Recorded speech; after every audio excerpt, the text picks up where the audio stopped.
Hello friends, কেমন আছো সবাই? আশা করছি ভালো আছো। খুকু অ্যান্ড প্রীতিকা চ্যানেলে তোমাদেরকে সুস্বাগতম।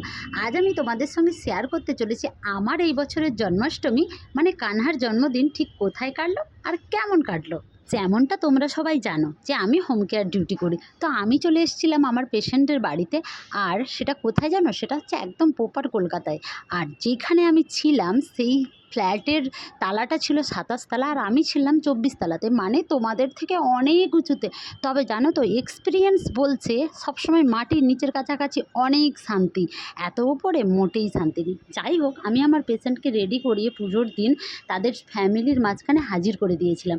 আর জানো, ফ্যামিলির লোকগুলো এত ভালো ছিল আর এত ওনাদের ব্যবহার ভালো ছিল। আর আমার সঙ্গে এত সুন্দর বন্ডিং হয়ে গেছিলো এই কদিনে, মানে অনেক ভালোবাসা পেয়েছি ওনাদের থেকে। কোথায় আছে ছোট লোক আর বড় লোক? এখানে ছোট লোক বলতে যে গরিব মানুষ বা টাকা পয়সা নেই তাদেরকে বোঝাচ্ছে না। আপনি ব্যবহারের দিক থেকে কতটা উন্নত সেইটাই আপনার কাছে ছোট লোক বা বড় লোক হিসেবে পরিচিত। তবে হ্যাঁ, সবসময় এটা মাথায় রাখবেন, যখন আপনি কোনো ফুটপাতের মানুষের সঙ্গে বন্ধুত্ব করবেন ওরা টেনে হিচড়ে আপনাকে ফুটপাতেই নামাবে। আর যখন কোনো গুণী মানুষদের সঙ্গে আপনি থাকবেন দেখবেন ওরা আপনার মধ্যে গুণ খোঁজার চেষ্টা করবে। আর সেই থেকেই বলছি, আমি জানো তো জন্মাষ্টমীর দিন 500 টাকা বকশিস পেয়েছি ফর মাই বিহেভিয়ার। আর আমি তো এতে ভীষণ খুশি। আমি প্রথমে নিতে চাচ্ছিলাম না, কিন্তু ওনারা বলল যে আরও দুটো সিস্টার এসেছিলো, তার থেকে তোমার সঙ্গে আমাদের বন্ডিংটা এত ভালো হয়েছে, তুমি এটা তোমাকে খুশি করে দিচ্ছি, তুমি মিষ্টি খাবে বাড়িতে গিয়ে, রেখে দাও। সত্যি বলতে আমরা যারা হোম কেয়ার করি তাদের একটাই সবথেকে হচ্ছে আগ্নেয়াস্ত্র, সেটা হচ্ছে বিহেভিয়ার। যদি তুমি অসুস্থ মানুষটাকে একদম নিজের মতো করে দেখতে নাই পারলে, যদি তুমি অসুস্থ মানুষের যে বাড়ির লোক যারা মেন্টালি সাপোর্ট চায় তাদের সঙ্গে ভালো ব্যবহার করতে নাই পারলে, তাহলে তুমি কিসের হোম কেয়ার সিস্টার হলে? আর আমার মধ্যে আমি গর্ব করে বলতে পারি এই গুণটা একদম। এতদিন ধরে ডিউটি করে খুব বড়জোর হাতে গোনা 2-3টে বাড়ি ছাড়া আমার কিন্তু সবার সঙ্গে খুব ভালো বন্ডিং হয়ে যায়। আর সবার কাছ থেকে আমি খুব ভালো ব্যবহার পাই, যেটা আমার কাছে আমি মনে করি এক্সট্রা পাওয়া। কারণ কাজের জন্যে টাকা পয়সা তো সবাই পে করে, ব্যবহার কোথা থেকে পায়? আর এটা সত্যি কথাই যে আমি যেমন ব্যবহার করব সেরকম ব্যবহার যদি আমি অন্যের থেকেও পাই, সেটার থেকে বড় পাওয়া মনে হয় আর কিছু হয় না। আর জানো তো, যতজনের বাড়িতে গেছি একটা একটা বাড়ি থেকে অনেক কিছু শেখা যায়। আজ এই বাড়িতে থেকে আমি একটা জিনিস শিখলাম যে হার্ড ওয়ার্ক করা কতটা জরুরি। আমার যে পেশেন্ট একদম এক কথায় যাকে বলে হার্ড ওয়ার্কিং লেডি। জানো, ওনাদের ধর্মতলার 3টে কাপড়ের দোকান আছে। আর সবথেকে বড় কথা হচ্ছে ডিলিং সমস্ত কিছু করেন আমার পেশেন্ট। চলো আরতিটা দেখে নাও, দেখে নিয়ে কথা বলছি।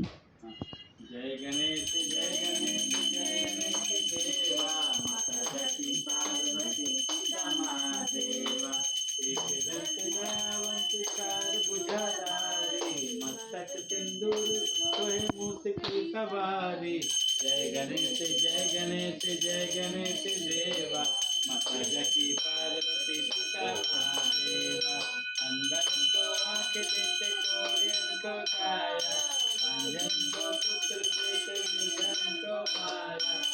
लेके जाना है।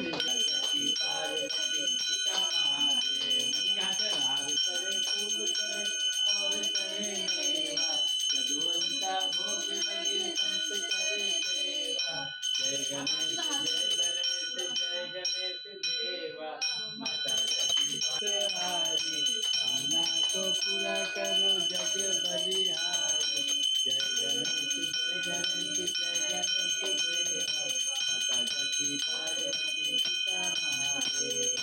बेटा उधर खोल दे दरवाजा जरा। हो गया? हाँ दरवाजा खोल दे। इधर का रूम को माता रानी का है ना? ये दरवाजा भी नहीं है माता रानी। कृष्ण जी का पहले? हाँ। हाँ पहले कृष्ण। ओके। ये हो गया।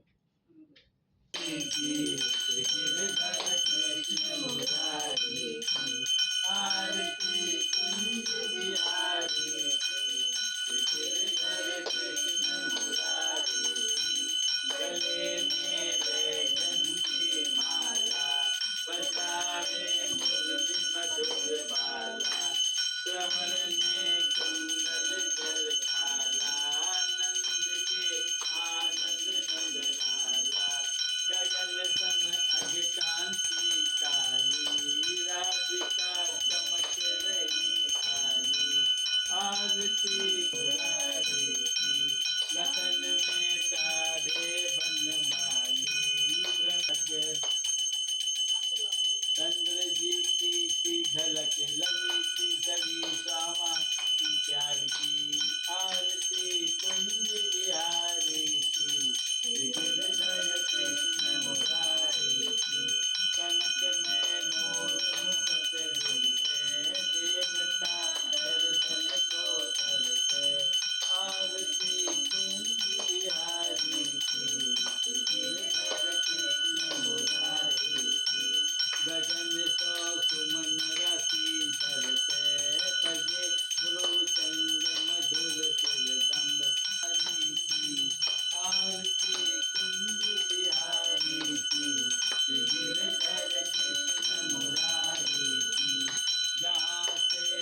কৃষ্ণ।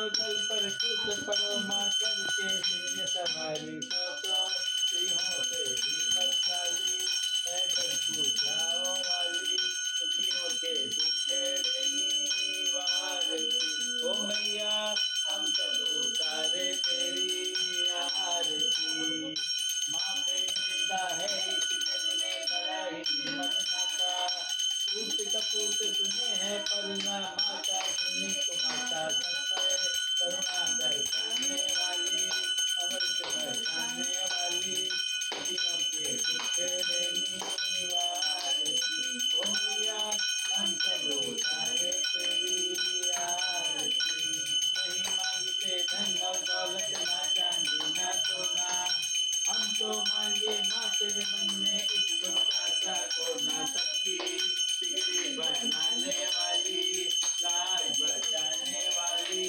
सतियों के सत्य को तारती ओ मैया हम सब उतारे तेरी आरती जय मां अम्बे जय मां जगदम्बे प्रसारं भुजगेन्द्रहारं सदा वसन्तं हृदयारविन्दे भवं भवानी सहितं नमामि সব থেকে বড় কথা হচ্ছে আমার যে পেশেন্ট এখন আছে উনি কিন্তু একটা টাইমে 17 থেকে 18 ঘন্টা নিজের দোকানে ডিউটি করতেন। যেখানে আমরা একটু কাজ করার পর হাঁপিয়ে যাই, বাড়িতে থাকলে তো কোনো কথাই নয়, একটু কাজ করার পরেই গিয়ে শুয়ে পড়ি, সেখানে ওনার কথা ভেবে আমি জাস্ট অবাক হয়ে যাচ্ছি। আর সব থেকে বড় কথা ওনার হাজব্যান্ডের মুখে আমি যেটা শুনলাম, উনিই দাঁড় করিয়েছেন ওনার হাজব্যান্ডকে সমস্তটা হ্যান্ডেল করতে করতে। আমি জাস্ট শুনছিলাম গল্পটা অনেক অবাক হয়ে। আর সব থেকে দেখতে ভাল লাগছিল ওনাদের হাজব্যান্ড আর ওয়াইফের বন্ডিংটা দেখে, মানে এত পরিমাণ কেয়ার করেন উনি, যেটা দেখলে সত্যিই খুব ভাল লাগে। দোকান থেকে ফেরার পর আগেই উনি আসবেন ওনার ওয়াইফের কাছে, ওনার খবর নেবেন, সব কিছু করবেন, তারপর উনি যাবেন ফ্রেশ হতে। ফ্রেশ হয়ে আসার পর উনি প্রায় 1 ঘন্টা ওনার সঙ্গে বসে গল্প করবেন। আর সেই সময় উনি আমাকে রিকোয়েস্ট করে বলবেন, প্লিজ সিস্টার তুমি একটু বাইরে যাও না, একটু ব্যালকনিতে গিয়ে বসো, আমি এনার সঙ্গে একটু কথা বলে নিই। বলবে আমার জানের সঙ্গে আমি একটু কথা বলে নিই। এত ভালো লাগে শুনতে। আমি বললাম ঠিক আছে, কোনো ব্যাপার না, আমি বাইরে গিয়ে বসছি। আর সেই টাইমটাতে আমিও আমার বাড়িতে একটু ফোন করে নিই। আর এত ভালো লাগে শুনতে এইগুলো, মানে সত্যি কথা বলতে এক কথায় আমি ব্যাপারটাকে বেশ এনজয় করি।